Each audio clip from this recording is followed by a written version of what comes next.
Kota ACB range के DIG Ram Kalyanmal Meena ने आज एक पत्रकार वार्ता करते हुए एसीबी की उपलब्धियों के आंकड़े पेश किए।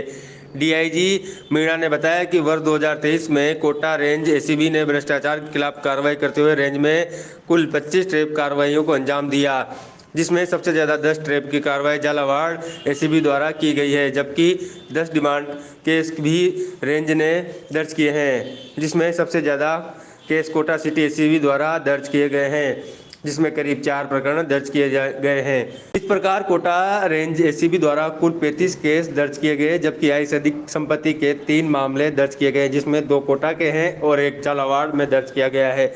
वह एसीबी कार्रवाई के मामलों में कुल 29 चालान एसीबी कोर्ट में पेश किए, जबकि 2 केस में एफआईआर लग चुकी है। 2023 में कोटा रेंज में कुल 25 ट्रैप के केस प्रकरण पंजीबद्ध हुए हैं। 25 कार्रवाई करी है हमने, और इसके साथ में हमारा 10 ऐसे प्रकरण है जिसमें वो डायरेक्ट ट्रैप नहीं हो पाया, लेकिन वो डिमांड उनकी क्लियर है। इस प्रकार टोटल 35 डिमांड और ट्रैप केस हमारे यहाँ हुए हैं। इसके साथ ही हमने 3 आकस्मिक चेकिंग भी किया है, और आकस्मिक चेकिंग के दौरान उनसे राशि को जब्त किया है, और साथ में उनके आय से अधिक का संपत्ति का मुकदमा भी दर्ज हुआ है। इस प्रकार कोटा रेंज में टोटल 38 केस के प्रकरण पंजीबद्ध हुए हैं। केसों के प्रकरण पंजीबद्ध के साथ साथ हमने निस्तारण भी किया है। कोर्ट में 39 केस का कंप्लीट करके प्रोसिक्यूशन सेक्शन लेके गिरफ्तार करके उनको चालान भी पेश कर दिया है।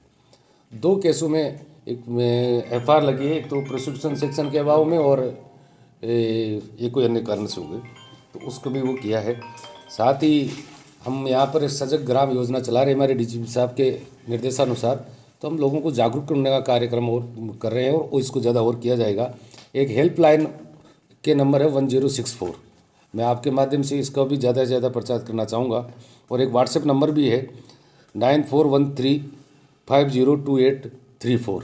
इस पर कोई भी व्यक्ति यदि कोई अपने जायज़ काम के लिए कोई अधिकारी कर्मचारी कोई भी व्यक्ति अगर कोई रिश्वत मांगता है तो इस पर शिकायत कर सकता है। सर, ये पिछली बार की तुलना में क्या इस बार ज़्यादा हुई है या कम हुई है कार्रवाई? पिछली बार की तुलना में कुछ ये चीज़ें डिपेंड करती है। कार्रवाई तो आंकड़े पिछले के ज़्यादा अच्छे थे, पर चूँकि ये अपने कंप्लेन आना, उनका वेरिफिकेशन होना, उन पर सब कुछ पर डिपेंड करता है। तो हम इसको और ज़्यादा प्रभावी बनने के लिए कार्रवाई कर रहे हैं कि उससे राज्य सरकार की भी जीरो भ्रष्टाचार सहन करने की वो जो नीति अपनाई जा रही है उसको हम और अच्छी तरह लागू करेंगे। सर, एसीबी लगातार कार्रवाई तो करती है, लेकिन भ्रष्टाचारियों के अंदर खौफ नहीं है। फिर भ्रष्टाचारियों को ऐसा नहीं है, खौफ है काफ़ी। आजकल वो कई तरीके चला रहे हैं, और कई डायरेक्ट कोई बात नहीं कर रहे हैं। एसीबी एक बार चले जाए तो जिससे वो पूरा का पूरा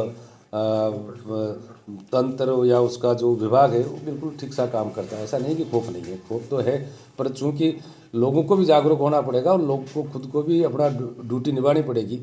तो लोगों को भी अगर ऐसे अधिकारी मांगते हैं तो वो हमारे पास में आना चाहिए। तो सर, ये कह सकते हैं कि चतुर हो गया है, रिश्वतखोर चतुर हो गया है, तो उसकी तुलना में एसीबी किस तरह से? एसीबी अपने हिसाब से पहले प्रथम बात तो एसीबी बार बार जब जहाँ जाके प्रचार प्रसार कर ही रही है, हर जगह व्यक्ति को समझा ही रही है।